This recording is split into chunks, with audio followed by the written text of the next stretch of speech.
The present purpose is to illustrate how to work with the Samaritan Pentateuch when we're investigating the external evidence to a text critical problem, in this case working with Deuteronomy 32, verse 8.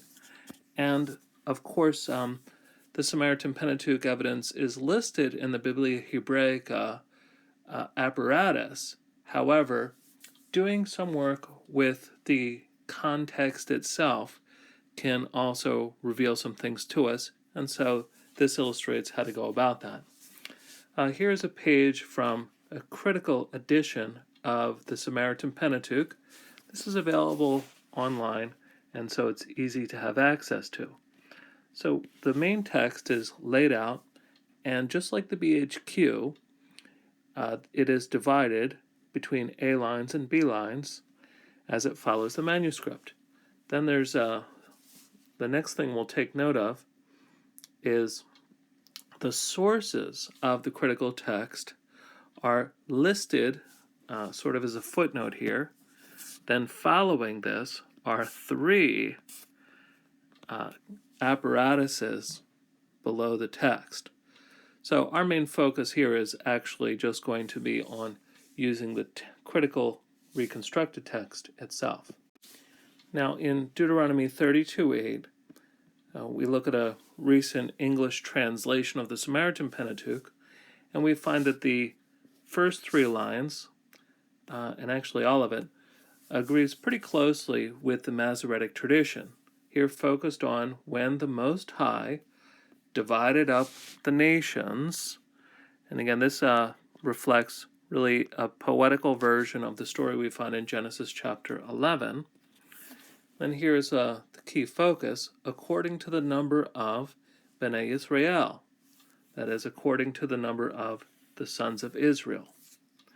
Now, while on the surface it appears that the Samaritan Pentateuch agrees with Masoretic tradition, as we'll see, it's possible that there's separate logics to even this agreement. Also helpful for work on comparing the external evidence of variance is a non-critical version put out by Shoshan. Now, in this case, we have the Masoretic text and the Samaritan Pentateuch laid out on facing pages, and as can be seen, the differences are highlighted with sort of a larger and bold-faced font in both sides of the comparison. This is a very helpful tool to get quick access to these differences.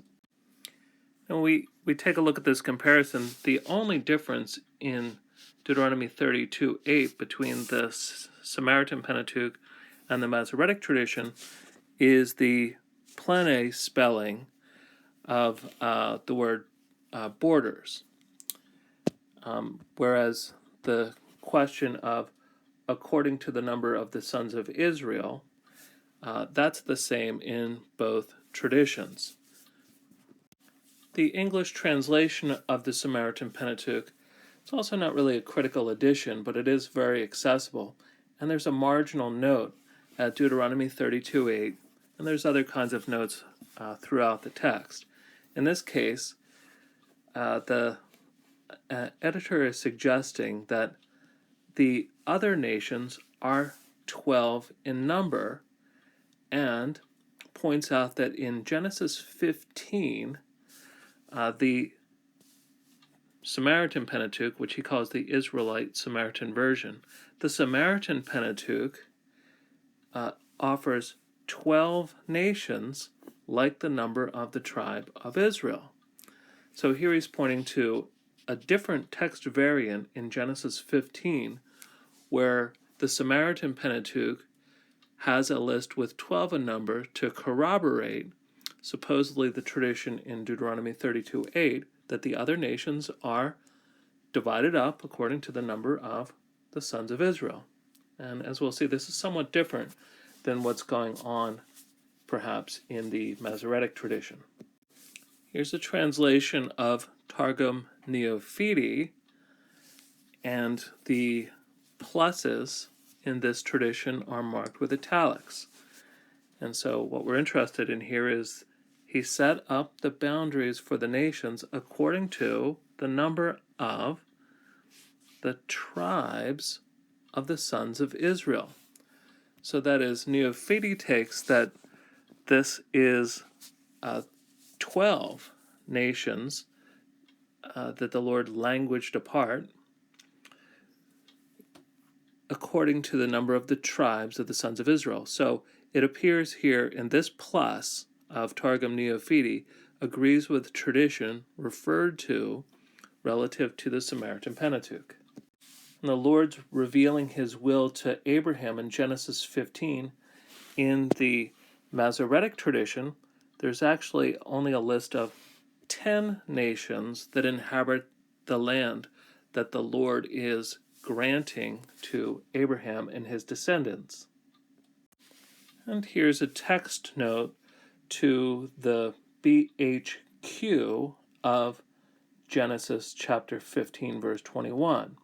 And referring to the Girgashites, the BHQ editor points out that there's agreement with this list, with the various traditions. However, following Girgashites, the Samaritan Pentateuch has the Hivites. So that's what the abbreviation says here, is that Samaritan Pentateuch adds and the Hivites after the Girgashites. And then there's another note in specific. The Septuagint adds and the Hivites before the Girgashites. And so kind of spelled that out here.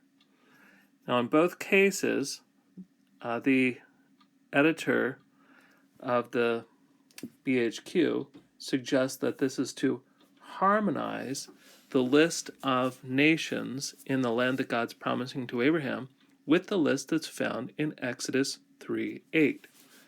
Now it should be noted that the Hivites are in many of the lists in the Pentateuch, not only Exodus 3:8, but several others in Exodus and in Deuteronomy as well. So normally, Hivites are included with the others in the list of the nations that previously inhabited the land God promised Abraham and his descendants.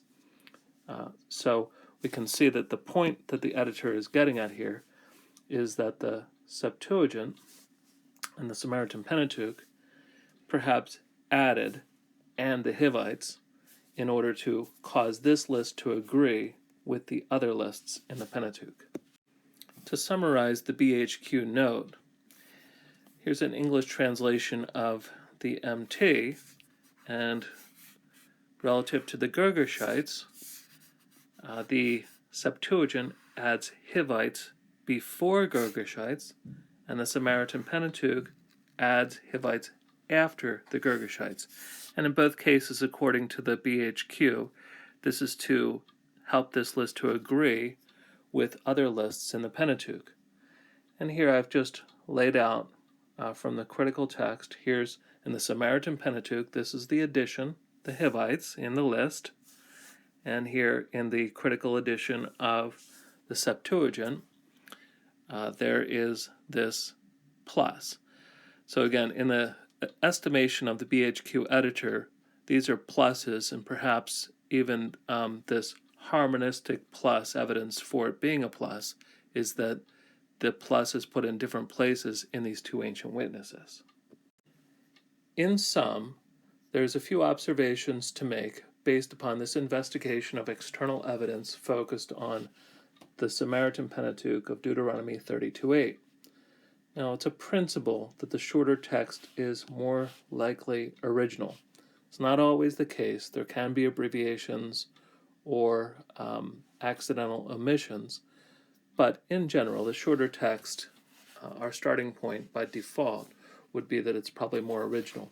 And this agrees with the other evidence that in the case of Genesis 15:21, both the Samaritan Pentateuch and the Septuagint both seem to have a plus to harmonize the list there with the list elsewhere in the Pentateuch.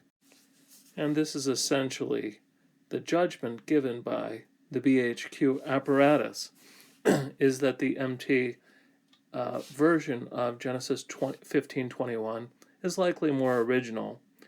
And so we can see what the suggested motives are for making the plus, both in the Septuagint and the Samaritan Pentateuch.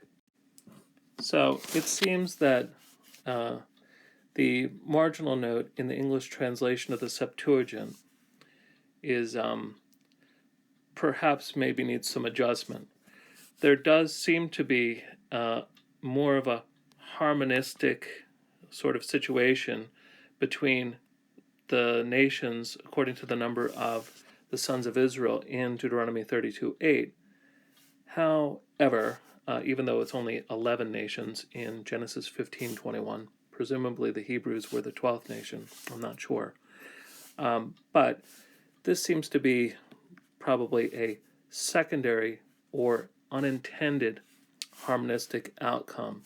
That is, the plus in Genesis 15:21 on the surface doesn't seem like it was to try and fix the issue in Deuteronomy 32 verse 8 with the nations numbered according to the sons of Israel, but rather was just to coordinate the list in Genesis 15 with the other lists that included the Hivites throughout the Pentateuch, though further investigation is needed before making this conclusion. And the larger issue, to keep it in focus, is that the Samaritan Pentateuch and the Masoretic tradition agree on the last part of Deuteronomy 32:8, that the nations were divided according to the number of the sons of Israel.